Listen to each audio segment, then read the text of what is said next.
BNP ও জামায়াত নেতা কর্মীদের নিরাপত্তায় শ্রী শ্রী লোকনাথ ব্রহ্মচারীর আশ্রম।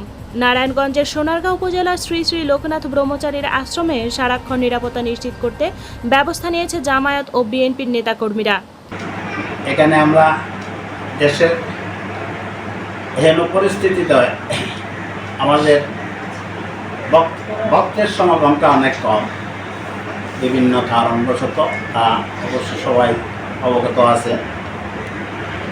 এখন এখানে কোনো রকমের কোনো সমস্যা হয় নাই এবং আমরা আশ্রমে কর্মরত প্রায় 100-100 উপরে আছে। আমরা আশ্রমে কর্মরত কাজ করছেন, যার যার ডিপার্টমেন্ট আছে, যার যার দায়িত্ব পালন করছে। আমাদের মধ্যে তো আমরা আশ্রমের ভিতরে সুরক্ষা রাখার জন্য আমরা দিবারাত্র আমরা সচেতন আছি এবং কাজ করে যাচ্ছি।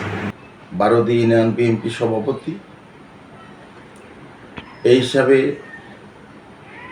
যখন শেখ হাসিনার পতন হলো, তখন এই দেশে যে একটা অরাজকতার সৃষ্টি হইল, তখন আমি চিন্তা ভাবনা করলাম যে আমাদের ঐতিহাসিক আশ্রম লোকনাথ ব্রহ্মচারী, যে এখানে কোনো লোক বা হামলা, কোনো ভাঙচুর যাতে না করতে পারে, আমরা এমন একটা ভূমিকা নিয়েছি আমাদের ছাত্রদল, যুবদল, আমাদের আত্মীয় স্বজন নিয়ে, যাতে নাকি এই লোকনাথ ব্রহ্মচারীর আশ্রমে যাতে কেউ অত্যাচার, জুলুম, অবিচার। গিয়ে দেখা যায় আশ্রমটি সুসজ্জিত, ভক্তবৃন্দের উপস্থিতি কম, তাছাড়া কোনো বিশৃঙ্খলা নেই।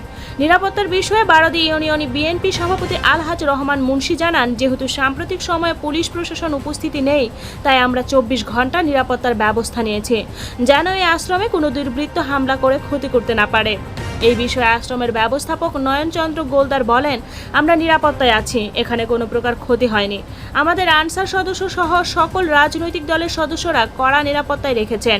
ভক্তবৃন্দের উপস্থিতি একটু কম। আশ্রমের প্রধান পুরোহিত প্রণেশ চক্রবর্তী বলেন, এখানে সাম্প্রতিক সময় ভক্তবৃন্দের উপস্থিতি কম, তবে আস্তে আস্তে তা ঠিক হয়ে যাবে। কিন্তু এখানে সব ধর্মের মানুষ আসে, এখানে কোনো প্রকার ক্ষতি হয়নি।